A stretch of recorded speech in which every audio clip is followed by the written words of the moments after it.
নাগর, ও নাগর। নীল নবঘনে আষাঢ় গগনে তিল ঠাইয়ার নাহিরে। দিনটা 15ই মার্চ 2026। পুরুলিয়ায় আমাদের শেষ দিন। সারাদিন পুরুলিয়ার এক প্রান্ত থেকে অন্য প্রান্ত ঘুরে চামটাবুরু পাহাড়, খয়রাবেড়া ড্যাম, মুখোশগ্রাম, পাখি পাহাড়, আপার ড্যাম, লোয়ার ড্যাম সব ঘুরে দিনটা আমাদের শেষ করার কথা ছিল সীতাকুণ্ডতে। সারাদিন বেশ সুন্দর সুন্দর জায়গা ঘুরে ফুরফুরে মনেই আমরা যাচ্ছিলাম সীতাকুণ্ডর দিকে।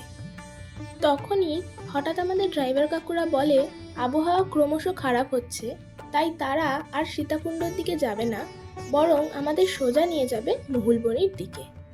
পুরুলিয়ার অযোধ্যা পাহাড়ের কোলে লুকিয়ে আছে এক ছোট্ট শান্ত জায়গা সীতাকুণ্ড। নাম শুনলেই বোঝা যায় এর সঙ্গেও জড়িয়ে আছে রামায়ণের গল্প। পুরুলিয়া সিরিজের আগের ভিডিওতে শুনিয়েছিলাম পুরুলিয়ার সাথে রামায়ণের যোগসূত্রের গল্প, যেখানে ত্রেতা যুগে বনবাসের সময় রাম, সীতা আর লক্ষ্মণ এই অযোধ্যা পাহাড়ের জঙ্গল দিয়েই গিয়েছিলেন। একদিন তীব্র গরমে সীতা মায়ের খুব তৃষ্ণা পায়, চারিদিকে কোথাও জল নেই। তখন রামচন্দ্র নিজের তীর দিয়ে পাহাড়ের পাথরে আঘাত করেন, আর সেই আঘাতেই পাথর ফুঁড়ে বেরিয়ে আসে ঠান্ডা স্বচ্ছ জলের ধারা। সেই জলেই সীতামা তৃষ্ণা মেটান, স্নান করেন। সেই থেকেই জায়গাটার নাম সীতাকুণ্ড, অর্থাৎ সীতার কুণ্ড। আজও পাথরের গা বেয়ে টুপটাপ করে জল পড়তেই থাকে। জল এত ঠান্ডা যে গরমেও গায়ে কাঁটা ধরিয়ে দেয়। গল্পটা পুরোটাই লোককথা। এই গল্প জানার পর থেকেই যাওয়ার ইচ্ছা ছিল সীতাকুণ্ডতে, তবে সেখানে যাওয়া হবে না জানার পর থেকে মনটা খারাপ হলেই মুহূর্তের মধ্যেই টের পাই পাহাড়ের হঠাৎ করে বদলে যাওয়া প্রকৃতির রুদ্ররূপ। পুরুলিয়ার অযোধ্যা পাহাড়, যা একটু আগেও ছিল শান্ত রোদমাখা শাল জঙ্গলের হালকা হাওয়া, পাতার মর্মর, হঠাৎ করেই বদলে গেল তার রূপ। রুদ্র হয়ে উঠল অযোধ্যা। শাল পাতা উড়ল ঝড়ের সাথে সাথে পাক খেয়ে খেয়ে। আকাশ চিরে মুহুর্মুহু বিদ্যুতের ঝলকানি, পাথরের গায়ে গাছের ডালে আলোর ছুরি। জঙ্গল গর্জে উঠল, পাহাড় কেঁপে উঠল। তারপরেই হঠাৎ শুরু হলো মুষলধারে বৃষ্টি। ধুয়ে দিল যত ধুলো, ধুয়ে দিল সব ক্লান্তি। ভিজে মাটির গন্ধ, ভেজা পাথরের শব্দ, সব মিলে এক অদ্ভুত আবহাওয়া। আকাশের সব জল যেন একসাথে ভেঙে পড়ল পাহাড়ের গায়ে। রাস্তা ভিজে চকচকে, লাল মাটি থেকে উঠল ভিজে মাটির সোঁদা গন্ধ। বিদ্যুৎ চমকাচ্ছে আর পাহাড়ের বুকে আলোয় আলোয় কেঁপে উঠছে। কিছুক্ষণ পরেই গাড়ির কাঁচ নামালাম। মুখে বৃষ্টির ঝাপটা, ঠান্ডা মিষ্টি। জঙ্গল ভিজছে, পাথর ভিজছে, আমরাও ভিজেছি। মনে হলো অযোধ্যা নিজে হাত বাড়িয়ে আমাদের স্নান করিয়ে দিচ্ছে।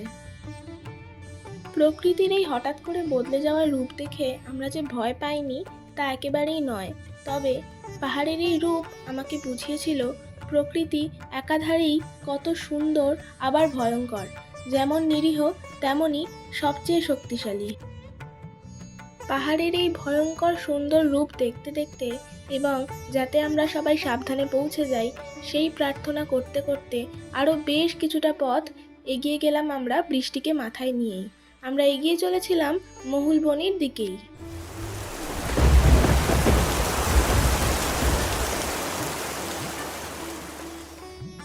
কিছুক্ষণের মধ্যেই প্রকৃতি আবার শান্ত হলো।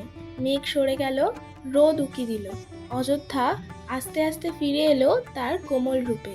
বৃষ্টির পর সব কেমন থমথমে, সবুজ, নরম। বসন্তের মধ্যেই আমরা উপভোগ করে নিলাম পাহাড়ি বর্ষার একটা ছোট্ট জীবন। অযোধ্যা বোঝায় প্রকৃতির রাগেও সুন্দর, আবার শান্তিতেও সুন্দর। শুধু একটু সময় দিয়ে অপেক্ষা করে দেখতে হয়। মাত্র 2 দিন, কিন্তু এই 2 দিনেই পুরুলিয়া আমাদেরকে অনেক কিছু দেখিয়েছিল। বসন্তের পলাশের লাল কমলা রূপের আশাতেই আমাদের এই পুরুলিয়া ভ্রমণের উদ্দেশ্য। সেই স্বাদটা পুরোপুরি না মিটলেও পুরুলিয়া তার সমস্ত রূপের ডালি মেলে ধরেছিল আমাদের সামনে।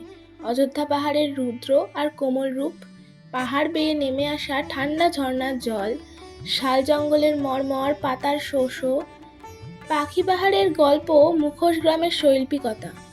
রোদে পোড়া অথচ কি অদ্ভুত সুন্দর পাহাড়ের মায়া, সূর্যোদয় আর সূর্যাস্তে আকাশে রঙের খেলা। পাহাড়ের আঁকাবাঁকা পথ, যেখানে গাড়ি ছাড়া শুধুই হাওয়ার শোঁ শোঁ শব্দ, আর হঠাৎ করে আসা এই বৃষ্টি, বসন্তেই পাহাড়ি বৃষ্টি। সব কিছুতে মন ভরে গেল এবং ফেরার সময় হয়ে আসছিল আমাদের।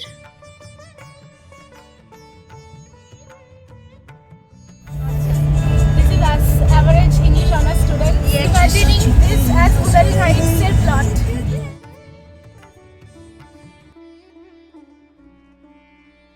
সেই দিনই রাতের ট্রেন ছিল আমাদের, অর্থাৎ 15ই মার্চই কলকাতা ফেরার ট্রেন ছিল আমাদের।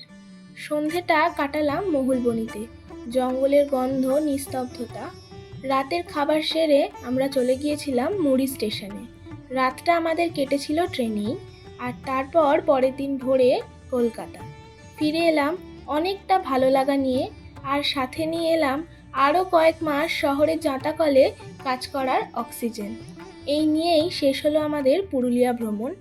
অবশ্যই জানাবেন কেমন লাগলো পুরুলিয়া ভ্রমণের প্রত্যেকটা অংশ।